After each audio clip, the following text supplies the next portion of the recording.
हर खबर पर होगी आपकी पकड़। डाउनलोड कीजिए एबीपी लाइव ऐप।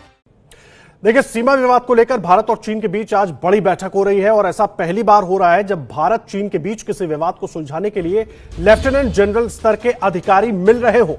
इससे पहले मेजर जनरल स्तर पर ही सारे विवाद सुलझा लिए जाते थे और यह पहला मौका है जब लेफ्टिनेंट जनरल स्तर के अधिकारियों को बैठक करनी पड़ रही है इस विवाद को सुलझाने के लिए। और 1 महीने से ज्यादा वक्त हो गया लगातार सीमा पर यह विवाद बना हुआ है। दोनों देशों की सेनाएं सीमा पर मौजूद है और एक दूसरे के आमने सामने टेंट भी लगा लिए गए थे। हालांकि बाद में चीन ने अपने कदम पीछे खींचे हैं ताकि बातचीत को आगे बढ़ाया जा सके। भारत की तरफ से भी यही कोशिश है कि बातचीत के जरिए इस पूरे मामले को सुलझाया जाए। और देखिए, भारतीय सेना की तरफ से क्या कुछ कहा गया है अभी तक, वो आपको सुनवाते हैं। और देखिए, भारतीय सेना की तरफ से क्या कहा गया है। सीमा पर मौजूदा हालात को लेकर सैन्य और कूटनीतिक स्तर पर चीन से बातचीत चल रही है, यह भारतीय सेना की तरफ से जानकारी दी गई है। और मीडिया को सलाह है कि खासकर अभी के हालात में किसी तरह की अटकलों वाली रिपोर्टिंग से मीडिया बचे। यह भारतीय मीडिया की तरफ से ये जानकारी दी गई है। और हमारे साथ हमारे सहयोगी नीरज राजपूत जुड़े हुए, सीधा उनका रुख करेंगे। नीरज, पहली बात तो बैठक को लेकर क्या अपडेट है? दूसरी तरफ जो आर्मी की तरफ से अपडेट दिया गया है वो ये दिया गया है कि बातचीत जारी है, कोशिशें जारी है बातचीत में किसी तरीके से इस मसले को निपटाने की और अटकलों वाली रिपोर्टिंग से बचना है। किस ओर इशारा किया जा रहा है? बिल्कुल आदर्श, जो अभी जानकारी मिली है ये आधिकारिक सूचना है जो भारतीय सेना की तरफ से दी गई है कि जो सीमा पर तनाव चल रहा है भारत और चीन के बीच में, उसको लेकर दोनों ही देशों की जो मिलिट्री और डिप्लोमेटिक चैनल्स हैं वो इस मामले के लिए बातचीत कर रहे हैं और उसको सुलझाने की कोशिश कर रहे हैं, ये कहा गया है।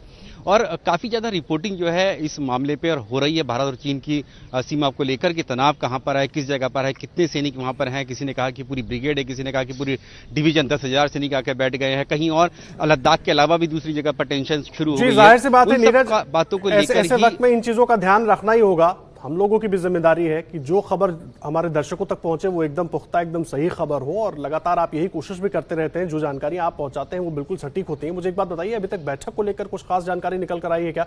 ये जो बातचीत होनी थी, सीधे तौर से नहीं कहा गया है कि मीटिंग शुरू हुई नहीं हुई है या नहीं हुई है, लेकिन इस जो ये बयान आया है भारतीय सेना का उससे ऐसा लगता है कि मीटिंग शुरू हो चुकी है और इसीलिए ये बयान जारी किया गया है। लेकिन सीधे तौर से नहीं कहा गया है कि जो आज मीटिंग होने वाली थी भारतीय सेना के लेफ्टिनेंट जनरल हरिंदर सिंह की, जो उनके समकक्ष जो मेजर जनरल रैंक के अधिकारी हैं चीन के, उनके साथ, लेकिन सिर्फ इतना कहा गया है कि मिलिट्री लेवल पर बातचीत चल रही है मामले को सुलझाने के लिए।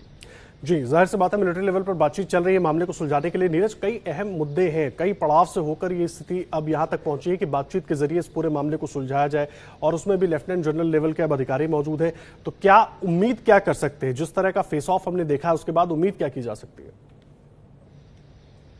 देखिए, ये अब तक की जो भारत और चीन के बीच में किसी विवाद को सुलझाने के लिए सबसे बड़ी सैन्य मीटिंग है।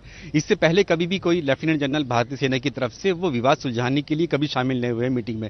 डोकलाम विवाद में भी मेजर जनरल रैंक के ही अधिकारी थे। तो इसलिए ये माना जा रहा है कि इस बार के जो तनाव है दोनों देशों के बीच में, लद्दाख में खासतौर से बहुत ज्यादा तनाव है, उसी को लेकर फेस ऑफ बहुत ज्यादा है, उसी को लेकर ही ये मीटिंग इतनी उच्च स्तर की मीटिंग की जा रही है। इसमें माना यही जा रहा है कि जो अब तक की 6-7 मीटिंग्स हुई हैं, बड़ी मीटिंग्स जो हुई हैं जिसमें मेजर जनरल रैंक के, ब्रिगेडियर रैंक के अधिकारियों ने की है अपने समकक्ष के साथ चीन के, उसके बाद अब पॉजिटिव जो आउटकम है इस मीटिंग से निकलना चाहिए।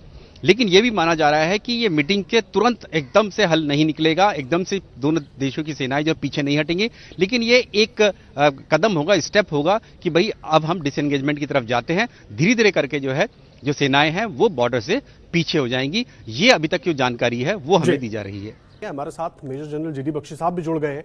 बख्शी साहब, बहुत स्वागत है आपका एबीपी न्यूज पर। मुझे एक बात बताइए, मेरा सीधा सा सवाल है, बातचीत जारी है, भारतीय सेना की तरफ से ऐसे कौन से पॉइंट्स उठाए जाएंगे या उठाए गए होंगे ताकि कोशिश ये हो कि चीन को बैक ऑफ करने के लिए मजबूर किया जा सके? देखिए साहब, बात बड़ी सीधी है कि पिछले 50 सालों में चीन ने वर्ल्ड क्लास इंफ्रास्ट्रक्चर तिब्बत में डेवलप किया है टूरिज्म के नाम पे। क्लास 70 हाईवे जिसपे टैंक चल सकते हैं और जिसपे बैठ के टैंक लेके वो अभी आए, ठीक है साहब, वो तो उन्होंने बना लिया अपने क्षेत्र में, हमने कोई आपत्ति नहीं करी, उनका अपना क्षेत्र है, जो चाहे करे। लेकिन जब हम अपने क्षेत्र में सड़कें बना रहे हैं, वो आपत्ति पे आपत्ति, बवाल पे बवाल। हर साल ये तमाशा हो गया है 1993 का एग्रीमेंट है, 1996 का एग्रीमेंट है, पीस एंड ट्रैंक्विलिटी अकॉर्ड के चलते 2003 का, 2013, 14, 17 एग्रीमेंट पे एग्रीमेंट है और हर साल वो उसको मनमानी से वायलेट करते हैं। क्या एग्रीमेंट केवल हमारे लिए है क्या? एक तरफा एग्रीमेंट है कि वो सब हम पे लागू है जी। और चीन जो मर्जी चाहे मनमानी करे। हम जो है अगर अपने देश में लद्दाख के लोगों के लिए सड़क बनाए कि भैया वो भी गाड़ी में अस्पताल आ सके, बच्चे स्कूल भेज सके, तो उस पर चीन को आपत्ति है। देखिए सबसे आपत्तिजनक कार्रवाई जो इस बार हुई है, पंगन छो के बारे में तो बताया, वो 1 to 8 फिंगर्स के बारे में बताया, लेकिन जो सबसे ज्यादा इस वक्त जो चुभन की चीज है वो है कि हमने सड़क बनाई अपने ही इलाके में, दारबुक, श्योक, दौलत बेग, ओल्डी, ये 255 किलोमीटर की सड़क है, ये हमने बनाई। और चीन ने क्या किया है कि गालवान रिवर, जहां पे गालवान और शाक दो नदियां मिलती हैं, वहां पे एक ब्रिगेड अपनी ताकत की भेज दी, यानी 3000 के करीब अपने ट्रूप्स भेजे हैं, जो कि जो हाइट्स है रोड के ऊपर उस पर पकड़ के बैठ गए।